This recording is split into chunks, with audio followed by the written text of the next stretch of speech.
Hello, guys. I know I'm a little bit late to this, but earlier this week, the first trailer for Spider Man Brand New Day released, and I'll be honest with you, it's very cool, but at the same time, I thought I was making this movie up and that it didn't exist because we weren't getting the trailer for the longest time.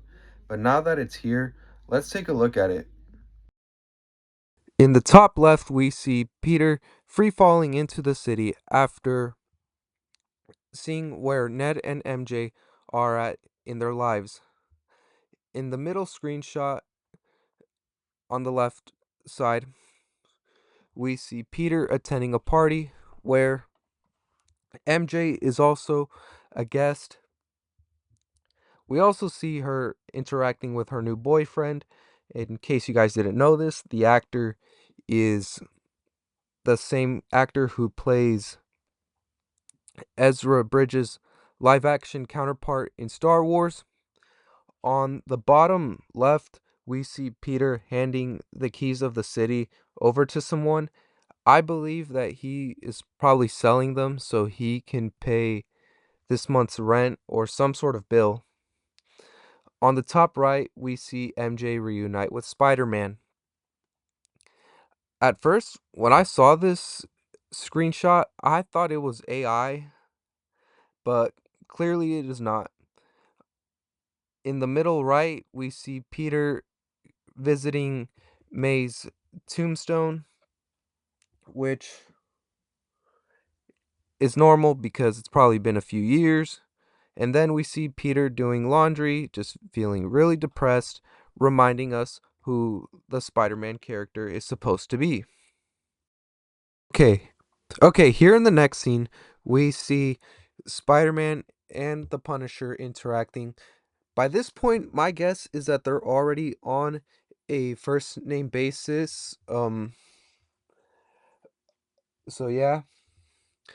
Another thing, I don't know if I mentioned this when the set leaks came out, but I kid you not, I had a feeling that Punisher was gonna run over Spider-Man with his van, and luckily, I'm pretty happy that it did happen.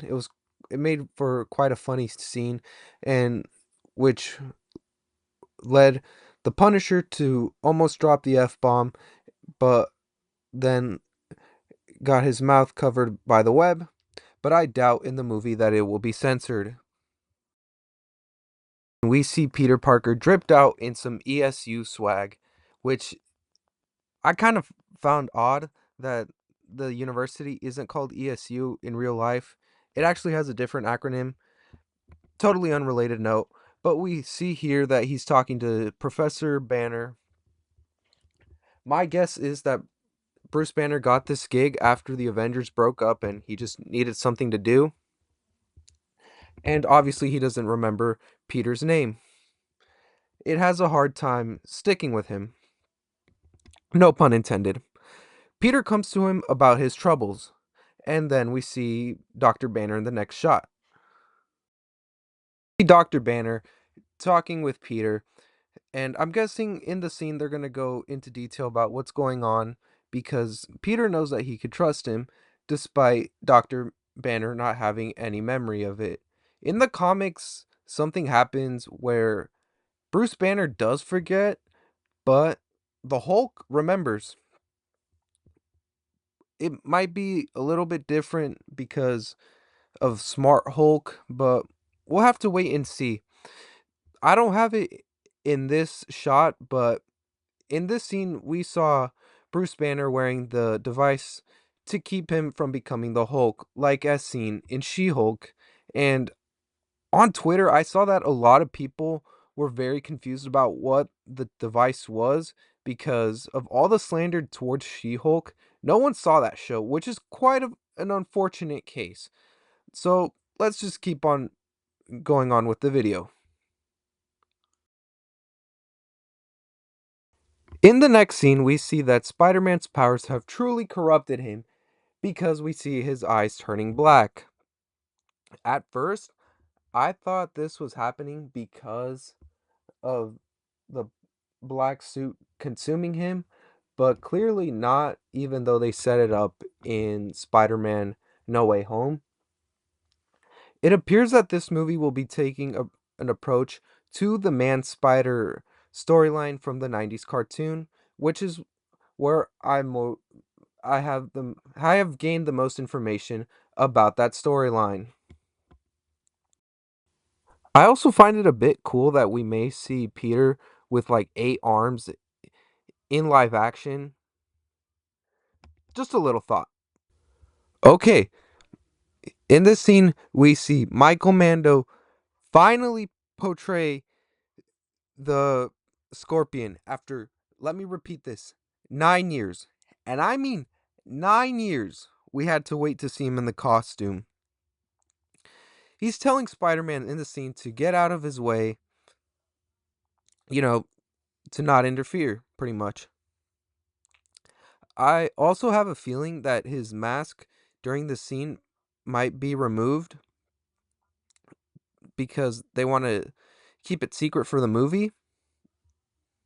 And I have a feeling that the PlayStation Scorpion mask would look really good on him. Maybe a thought, who knows? Shot, we see Boomerang, a D tier Spider Man villain, a very campy character who doesn't really have that many comic appearances.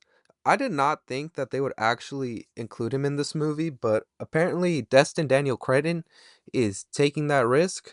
But honestly, it's a good risk because it's a villain that no one knows. I hardly have any knowledge on him. So there's that. In another scene, we see Spider Man fighting the supervillain Tarantula, also another D tier Spider Man villain. This one I had no knowledge on. I literally had to read the Wikipedia page at the time of this filming. And what I got is that he's like a master criminal from South America coming to the US to cause some trouble there.